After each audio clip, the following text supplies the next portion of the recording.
The original Ghostbusters is considered as close to a perfect film as you can get, and its light-hearted tone makes it essentially the film version of soul food. Just warm, easy, and comforting to watch over and over again. Still, as with any movie, there will be details you pick up on repeat watches, and others that you miss no matter how many times you see it. I'm Cy for WhatCulture.com, and these are 20 things you somehow missed in Ghostbusters.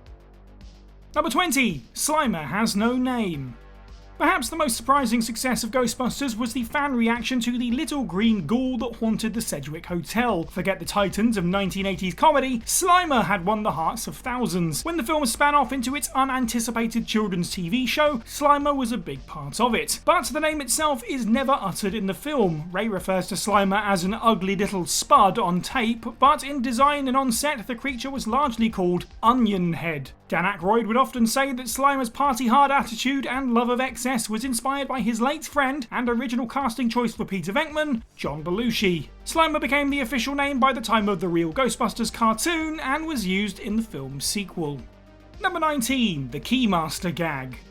The character of Louis Tully was originally written for John Candy, which can be seen in the film's storyboards. When Candy wanted to alter the character to be an uptight German, the role instead went to Rick Moranis, who was perfect to play the tiny, anxious nerd. Ghostbusters has its dry wit, but it's not exactly known for subtlety. The sexual overtones of Gatekeeper and Keymaster are obvious, so much so that they can eclipse a great gag written into Louis's character. Before he's possessed by the terror dog Vince Clortho, Louis gets locked out of his apartment on 3 different occasions. Probably not the kind of guy you'd want to possess to become the Keymaster. It all works out in the end though. When Vince makes his way back to the building, the door to Dana's apartment supernaturally swings open for him as he arrives. Number 18. Producer cameos. The montage of Ghostbusters has it all. Ray Parker Jr.'s theme song, several shots of the Ecto-1 rocketing around Manhattan, and plenty of Easter eggs to dig into. To top it all off, 2 of the most overlooked cameos of the film are hidden in this sequence. Producer Joe Medjuck appears a couple of times in the movie, most prominently looking back at Egon standing in the street searching for his colleagues. Medjuck is perhaps one of the most prolific names behind the scenes when it comes to the franchise, having worked on 3 movies and all of the animated series in some fashion. Michael C. Gross also acted as producer for Ghostbusters and Ghostbusters 2, and most memorably designed the famous No Ghost logo. His face can be seen briefly in this montage in the corner of the film's edition of Time magazine. Number 17. The Magic Instrument Case. Venkman finally gets his date with Dana by speaking to her by the Lincoln Center fountain after a rehearsal with her orchestra. Being who he is, Peter can't help but make a few quips about Dana's musician colleague who watches them from afar. As Dana approaches her friend to leave, the man moves his instrument case from under his arm to his hand. However, when the shot flips to focus on them, it's back under his arm. As the scene briefly alternates from one shot to another, the location of the case moves up and down. There aren't that many distracting mistakes in Ghostbusters, especially from a continuity perspective, so this one really sticks out when you notice it. Number 16. The Incontinence Tube.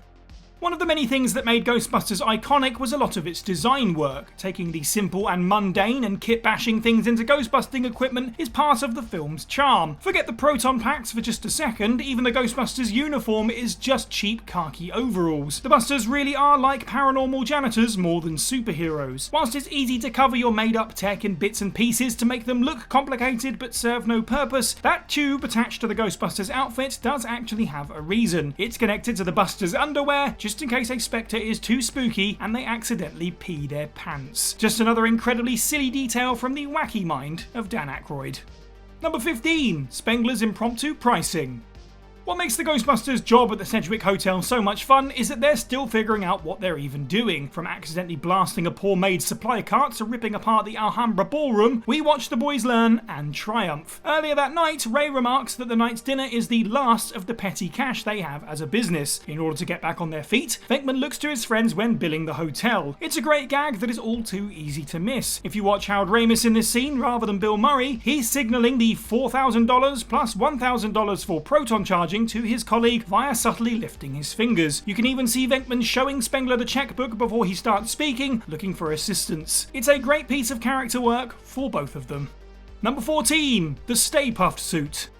Sometimes the filmmaking illusion can be broken when it's impossible to look at a movie monster and not be able to think about how it's just a guy in a suit. With multiple headpieces to swap between and puppeteer work to pull his expressions, the Marshmallow Man attack was a stunning sequence in 1984. Some of the effects have aged poorly, but others are still a testament to practical work. Any shots looking down at Mr. Stay Puft were filmed on a huge soundstage with a fully constructed Central Park West for him to stomp around, complete with toy cars. In one moment, a hydrant erupts, launching tiny blue sand that looks, in the finished film, like water. Billy Bryan was the man inside the suit who dealt with being set fire to and asked to clamber up the side of Spook Central. We can only assume he didn't smell like toasted marshmallows afterwards. Number 13. Ron Jeremy's cameo. As the roof of the Ghostbusters firehouse explodes, a crowd gathers to witness the destruction. Extras arrive en masse as ghosts spring forth over New York, including a surprising cameo from notorious adult film star Ron Jeremy. He's only visible for a moment, and only in the widescreen version of the film, but it's unmistakably the most famous male porn star in history. Interestingly, Ron Jeremy is visible in a shot where Ray and Winston return from a call in the Ecto-1. Comically, if the sequence hadn't have been removed and later repackaged into the montage, this would have been the job at Fort Detmering, where Ray receives some unexpected action from a frisky ghost. Number 12. The Ghost-Free Montage. When business begins to boom for the boys in grey, we are treated to the extremely hype montage that made every kid watching want to don a flight suit and wear their parents' Hoover on their back. With the Ecto-1 racing around NYC and various news articles and stories about their rise in popularity, the whole section gets across the idea that the guys have been doing this for a while now. However, it does this without bombarding us with ghosts and saving some of that CGI budget. The montage only shows the guys finishing jobs, leaving buildings holding traps filled with a little dry ice for the smoke. The only ghost in the scene is part of a dream and wasn't even intended for the montage in the first place. Ray's fantasy of the promiscuous spirit was part of an entire sequence that was cut and then spliced into this one. Number 11. The Earthquake. The various shots of Central Park West being torn to shreds in the final act were actually combined from two different shoots. Parts of the street and the front of the building were recreated in a large soundstage so that it could be done in an uninterrupted environment. However, the street's collapse was indeed also shot on location. By placing a fake piece of road over the actual street, effects gurus were able to use hydraulics to tear their creation apart. This allows for wider shots that suspend audience disbelief. To achieve this, the team had to shut down multiple busy Manhattan streets. Director Ivan Reitman said years later he could no longer spot which shots are New York and which shots are the soundstage. Number 10. There is no Dana, only Ivan. Speaking of director Ivan Reitman, he's uncredited for two different appearances in the final film. What, you thought that was Sigourney Weaver's voice? While she did apparently climb on a table and bark like a dog in her audition to show how badly she wanted the part, the classic "There is no Dana, only Zool" line was actually performed by Reitman. He also plays the lovable blob of ectoplasm Slimer. All the grunts and wheezes that the Class 5 four-roaming vapor makes are actually the film's director. Considering how instrumental in the film's success he was, it's nice that the now late Reitman is captured forever both off and on screen in these classic scenes. Number 9. Stay Puft's Foreshadowing. When the Marshmallow Man comes around at the end of the film, it's both surprising and hilarious. On a first watch, it almost feels like it comes out of nowhere, but there are a couple of seeds sprinkled throughout to make Stay Puft part of the Ghostbusters universe, and they both come at key moments. When Dana first realises her apartment is haunted, sat amongst her groceries as her eggs begin to cook on the counter is a bag of marshmallows, complete with the Stay Puft logo. Most importantly, when the firehouse explodes and the film's second montage begins, the first thing we see is a wide shot of the building and a Stay Puft advertisement painted onto a wall, signifying that, amongst all the ghosts now running rampant, the Marshmallow Man isn't far behind them. Number 8. Debbie Gibson's cameo.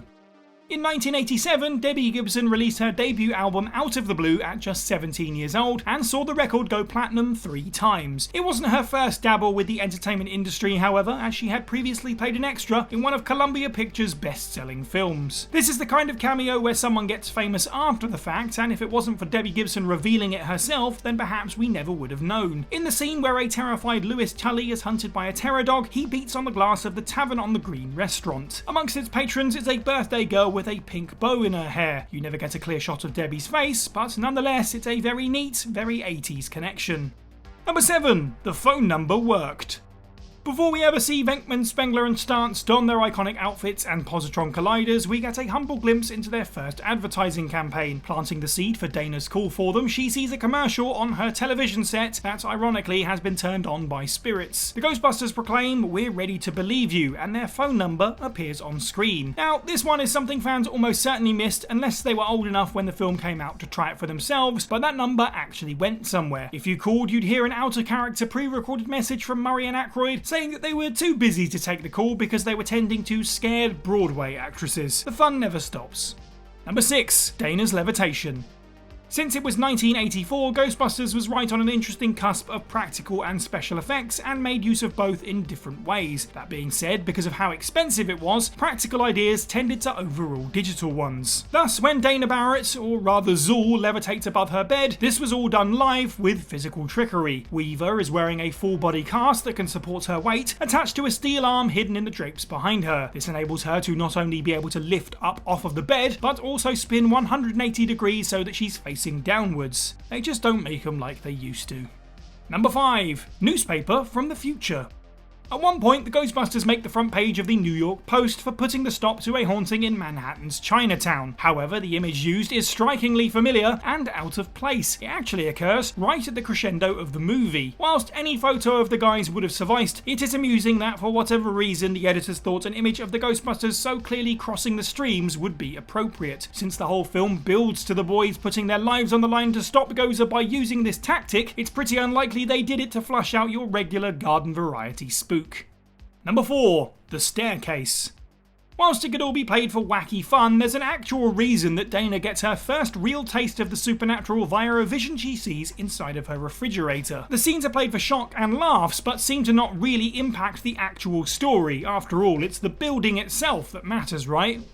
Sort of. When the Ghostbusters make their way into the apartment in the final act, they come across a chilling set of stone stairs that don't exist prior. Since the apartment is destroyed, it's hard to tell, but they are precisely where the fridge had been before. There was a reason that the ghostly power happened to bleed through Dana's cooler. The steps to Gozer's temple were just behind it all along. Number 3. Venkman's Thorazine. There's a weird moment in the film where Venkman tells Spengler over the phone that, due to her possession by Zuul, he has sedated Dana with 500 cc's of Thorazine. At the time, Thorazine didn't have the reputation that it does now for being a date rape drug, and was used by psychiatric doctors as a relaxant. Medication like this is usually measured in weight and not volume, so Peter probably meant 500 milligrams of Thorazine, if any at all. This is still an abnormally high dosage of the drug, and wouldn't be administered to even the most psychotic of patients. Still, why on earth would Venkman bring this with him on a date? Either he was up to something truly sketchy, or he's joking about the situation. Dana is clearly sedated, so it's possible he raided her cupboards and threw whatever he could at her to calm her down. Still, it's a strange plot detail. Number 2. Larry King's film debut. To ground this sci-fi adventure about paranormal exterminators, the newscasters in the film are largely all real people. Noticeably, radio host Casey Kasem has a voice role where he talks about the Ghostbusters finishing a job and dancing the night away with the ladies that witnessed the disturbance. Larry King, with his back turned, also appears briefly, smoking a cigarette and wondering aloud during his own show that perhaps the Ghostbusters' appearance might even be the cause for all the supernatural disturbances happening across New York. The TV and radio star was a huge success by this point, but Ghostbusters is actually his first major motion picture appearance. Following this, King would later star in Enemy of the State, the B-Movie, and various installments in the Shrek franchise. Number 1. Dana and Peter's marriage theory. Something sweet and wholesome to end on is a moment from the film's finale. With Gozer stopped and the world saved, Venkman and Dana share their first kiss in front of chanting Ghostbusters fans. Whilst we know that their relationship goes south between the first and second films, there's an interesting theory based on just how exactly the exploded marshmallow has covered them. Dana's look similar to wedding veil styles of the time, and the only Stay Puft fluff on Venkman forms the perfect kipper shape on the back of his head, Jewish headwear often worn for major celebrations. It might be coincidence, or it might be a sweet wink about a possible future for these characters. And that's the list. Let us know what you thought of this video down in the comments below, and any other obscure facts from Ghostbusters that you know about. Make sure you like this video and share it with your friends. Really this time, because the more views this has, the more likely it is I get to talk about my beloved Ghostbusters 2. Make sure you subscribe and hit that notification bell. I've been Cy for What Culture, and have a good week.